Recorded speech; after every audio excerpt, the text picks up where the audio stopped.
Advocate Jaishankar CPI വിട്ടത്ര. എന്തുകൊണ്ട് വിട്ടു എന്ന് CPIക്ക് അറിയില്ല പോലും. CPI അംഗത്വം പുതുക്കാതെ അഡ്വക്കേറ്റ് ജയശങ്കർ CPI ഹൈക്കോടതി ബ്രാഞ്ച് കമ്മിറ്റി അംഗമായിരുന്നു. ജയശങ്കർ മെമ്പർഷിപ്പ് പുതുക്കാത്തത് എന്തുകൊണ്ടാണെന്ന് അറിയില്ല എന്ന് CPI നേതൃത്വം വ്യക്തമാക്കുന്നു. ബിനിൽ ചേരുന്നുണ്ട്. ബിനിൽ CPIക്കൊപ്പം സഞ്ചരിച്ച വ്യക്തിയാണ്, മുതിർന്ന അഭിഭാഷകനാണ്. ഇപ്പോൾ നേരത്തെ തന്നെ നമുക്കറിയാം പല വിഷയങ്ങളിലും ഇടത് സർക്കാരിന്റെ കാലത്തും അതിശക്തമായ രീതിയിൽ വിമർശനങ്ങൾ ഉന്നയിച്ച വ്യക്തി കൂടിയാണ്. ഇത്രയും കാലം CPI എന്ന LDFന്റെ ഘടകകക്ഷിയുടെ ഒരു അംഗം എന്നുള്ള നിലയിൽ, ഹൈക്കോടതിയിലെ വക്കീൽ എന്നുള്ള നിലയ്ക്ക് CPM കവചത്തിലിരുന്നു കൊണ്ട് മുടങ്ങാതെ വൈകുന്നേരം ഏഷ്യാനെറ്റ് കച്ചേരിയിൽ പങ്കെടുത്ത് ഇടതുപക്ഷത്തിന്റെ ഘടകകക്ഷിയായിട്ടുള്ള CPIക്ക് അയാൾ ചെയ്ത പ്രവർത്തനം എന്താണെന്ന് മനസ്സിലായില്ല. അല്ലെങ്കിലും CPIയിലുള്ളവരുടെയൊക്കെ ചിന്താശേഷി അത് തലയ്ക്കകത്താണോ എന്ന് സംശയം തോന്നിയിരുന്നു. ഇപ്പോ ജയശങ്കർ അദ്ദേഹത്തിന്റെ മെമ്പർഷിപ്പ് പുതുക്കാതെ CPI വിട്ടു എന്ന വിവരങ്ങൾ പുറത്തേക്ക് വരുമ്പോൾ അദ്ദേഹം CPI കവചത്തിൽ നിന്നുകൊണ്ട് ഉദ്ദേശിച്ച കാര്യങ്ങളെല്ലാം നേടിയെടുത്തു കഴിഞ്ഞു. ഇവിടെ 10 വർഷമായി തുടരുന്ന ഒരു സർക്കാരിനെ മാറ്റണമായിരുന്നു. അതിന് ഏഷ്യാനെറ്റിന് ഈ സമൂഹത്തിന്റെ മുന്നിൽ അവതരിപ്പിക്കാനുണ്ടായിരുന്നത് CPIക്കാരനായിട്ടുള്ള ജയശങ്കർ തന്നെ കുറ്റം പറയുന്നു എന്ന തരത്തിൽ ഒരു CPI മുഖമാക്കി നിർത്തിക്കൊണ്ട് സർക്കാരിനെതിരെ നിരന്തരം അവർ ഹാഫ് സംഖ്യയായിട്ടുള്ള ആ വ്യക്തിയെ ഉപയോഗപ്പെടുത്തിയപ്പോഴൊക്കെയും അയാളെ പാർട്ടിയിൽ നിന്ന് പുറത്താക്കാൻ CPI തയ്യാറായിരുന്നില്ല. എന്ത് തോന്നിവാസം പറഞ്ഞാലും അത് ജയശങ്കർ എന്ന വ്യക്തിക്കുള്ള സ്വാതന്ത്ര്യം എന്നുള്ള നിലയ്ക്ക് അനുവദിച്ചു കൊടുത്തിരുന്നു. ഇപ്പോ കാര്യം കഴിഞ്ഞപ്പോൾ പാർട്ടി വിട്ടപ്പോൾ CPIക്ക് അറിയില്ല അത്രേ. ഇന്നത്തെ കാലഘട്ടത്തിൽ CPI എന്ന രാഷ്ട്രീയ പാർട്ടിയെ കൊണ്ട് ചിലർക്ക് ഇതൊക്കെയാണ് ഗുണം.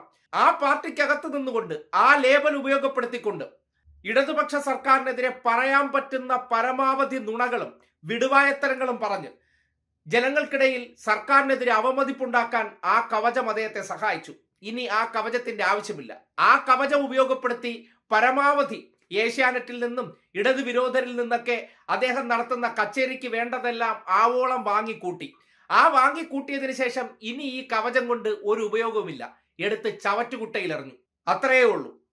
ഇന്നലകളിൽ ശരിയായി പ്രവർത്തിച്ചുകൊണ്ടിരുന്ന ഒരു സംവിധാനത്തിനെതിരെ പലയിടങ്ങളിലും പോയി അദ്ദേഹം എന്തോ സർവവിജ്ഞാന കോശമാണ് എന്ന തരത്തിലും ഒരു ഇടത് ചിന്തകനാണ്, CPIയുടെ അംഗമാണ് എന്ന തരത്തിലൊക്കെ വലിയ ബിൽഡപ്പ് കൊടുത്ത് അവതരിപ്പിച്ചത് ഇടതുപക്ഷക്കാരനെ കൊണ്ട് ഈ സമൂഹത്തിനിടയിൽ ആ സംവിധാനം മോശമാണെന്ന് പറയിപ്പിക്കുന്ന രാഷ്ട്രീയം മനസ്സിലാക്കാൻ CPIയിലെ നേതാക്കന്മാർക്ക് വെളിവില്ലാതെ പോയി. ആ വെളിവില്ലായ്മയെ ഉപയോഗപ്പെടുത്തിക്കൊണ്ടാണ് ഇടതുപക്ഷ സർക്കാരിനെതിരെ ഈ സമൂഹത്തിനിടയിൽ ജയശങ്കർ എന്ന ഉള്ളാലെയുള്ള 916 കാവിക്കാരൻ ഈ നാട്ടിൽ ഇടതുപക്ഷത്തിനെതിരെ വ്യാജ പ്രചരണങ്ങൾ ഏഷ്യാനെറ്റുമായി ചേർന്ന് നടത്തിയതും.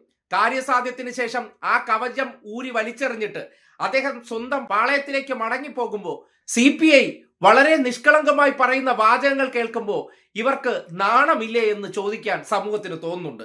കാര്യം നിങ്ങളുടെ ലേബൽ ഇരുന്നു കൊണ്ട് ഇത്രയും കാലം ഇടതുപക്ഷത്തിനെതിരെ ആക്രമിച്ചപ്പോഴൊക്കെ ഒരു വാക്കുകൊണ്ടോ അല്ലെങ്കിൽ ശക്തമായിട്ടുള്ള ഒരു പ്രതികരണം കൊണ്ടോ അയാളെ വിലക്കാൻ നിങ്ങൾ തയ്യാറായില്ല. ഇന്നിപ്പോ മെമ്പർഷിപ്പ് ഉപേക്ഷിച്ച് പോകുമ്പോൾ അദ്ദേഹത്തിന്റെ താല്പര്യങ്ങൾ നടപ്പാക്കേണ്ട ഇടങ്ങൾ എവിടെയാണെന്ന് കൃത്യമായിട്ട് അറിയാവുന്ന ഒരു 916 കച്ചവടക്കാരനാണ്. ഇതുവരെ കോടതിയുമായി ബന്ധപ്പെട്ട് ഒരു കേസിൽ ഈ ഈച്ചയടി വക്കീലിന് കയറാൻ പറ്റിയിട്ടില്ല.